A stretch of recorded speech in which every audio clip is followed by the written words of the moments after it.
We're here interviewing Mr. John Shaffer of the Canton Independent-Sentinel. I am Aaron Dodge, and this is my associate, Crystal Smith. Thank you for meeting with us today, John. Pleasure is all mine. We have a few questions for you. Right. When was the first paper created? The Sentinel was founded in 1871. There's sort of an interesting story behind that. There was a printer down in Williamsport by the name of Charles Butts, and he said business was lousy.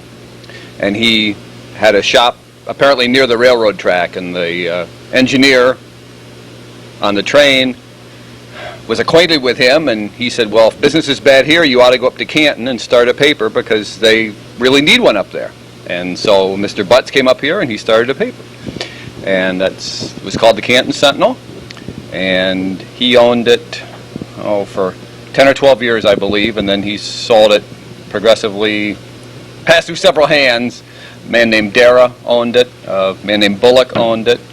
The Newells, there are still some people around here who might remember the Newells. They bought it in 1909, I believe, and they operated the paper until 1941, when another paper started in town called the Independent, and after a short period of time, those two papers merged, and it's been known as the Independent-Sentinel ever since 1941. And I acquired it in 1988. I bought it from the owners of the Sullivan Review, the Shoemaker family from Dewshore. And it was one of the best things I ever did was buying the newspaper. How many employees are currently at the paper? We have Andrea Sutton, who's our news editor, and probably most of the people at the school know her as well. Linda Quinn is our ad manager. Janie Riggs is composition, sets articles. Matt Carl writes a column, and he also sets articles for us and does our pictures on the scanner. And my wife is the business manager, Lois, and our daughter, Jennifer, who is a senior at the high school. She helps with our deliveries.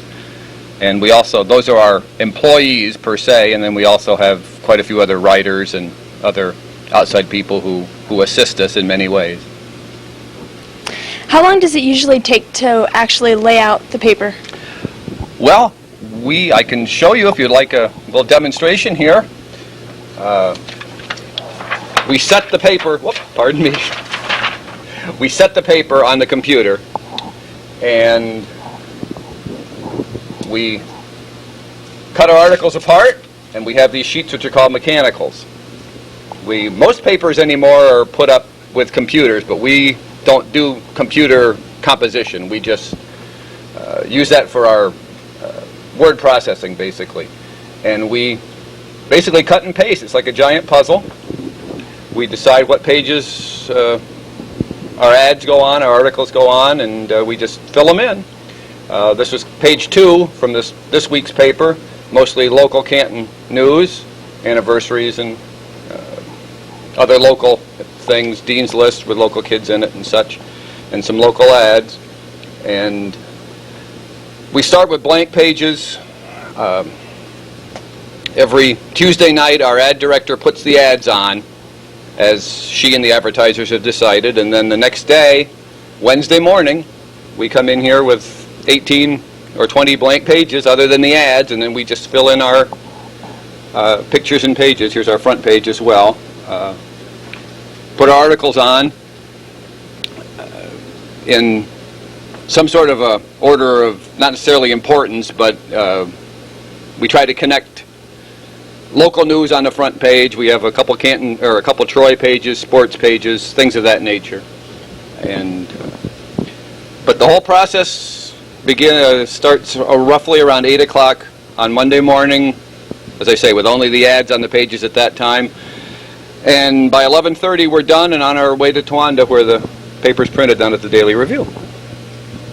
And then when we're down there, they take a picture of these sheets that we send, and here's an example of that. This is the negative. As you can see, if you get things just right, you can line it up and read exactly what it is there. It's basically a reversal of what we've got. Anyway, they use this sheet to make a plate, and then they put the plates on the printing press, churn out the papers, do the inserting for us for our magazine that we have each week.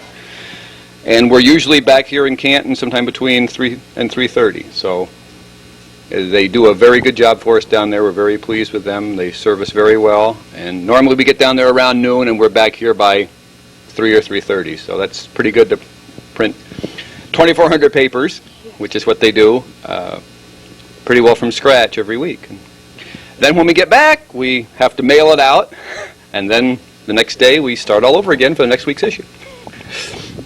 Who proofreads and makes sure there are no errors in the paper? Well, there's always errors in the paper, unfortunately. I do quite a bit of the proofreading. The people who set the articles proofread as well, but things get by us, unfortunately, and no amount of hard work can prevent a mistake from happening, I guess. It's interesting. I like to go back into old newspapers from decades ago, and there are typographical errors in those papers too. We try to avoid the factual errors or the misuse of grammar, but typos will happen, and unfortunately they're a problem we have to deal with. We try to do better, but that's really my responsibility to make sure that there aren't any errors. And like I keep telling people, well, we haven't had our perfect paper yet, but maybe next week's will be. Have you ever missed a deadline? Oh, we have never missed a deadline to print. We have missed deadlines for mailing. We have to get our papers that go out of town back here by 5 o'clock in order to be on the postal truck, and we have missed that on a couple occasions when there have been, usually it's been when there's problems with the press, something breaks down there, which happens. They had a power failure once, I believe, and things of that nature that are beyond anyone's control. And so there have been a couple of times when some of the out-of-town people couldn't get their papers until the next day. And there have also been a couple of times when I've had to get up at 6 o'clock in the morning and drive to Granville and Troy and Ralston and Roaring Branch and those places, nearby places, in order to deliver their papers so they could be received that day. But generally, we get things to the post office by 4:30 or so, and plenty of time for them to be delivered. The post office also does an outstanding job for us. Where do you get most of your topics from? Well, we try to cover most of the local meetings, local government meetings, township, borough, and the like. We do a lot of school activities. We do chamber of commerce activities. We have a lot of the clubs provide a correspondent with information on their activities, such as the Literary Club, the DAR, the VIA, the Scouts, and we try to put in the paper those things that the local people are interested in.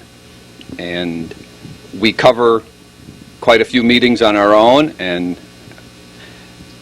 many of these organizations have a press correspondent, and they provide a capsule of what their events are, and we appreciate that because that shows that they have an interest in the paper as well, and that they're interested in having the public know what goes on in their meetings.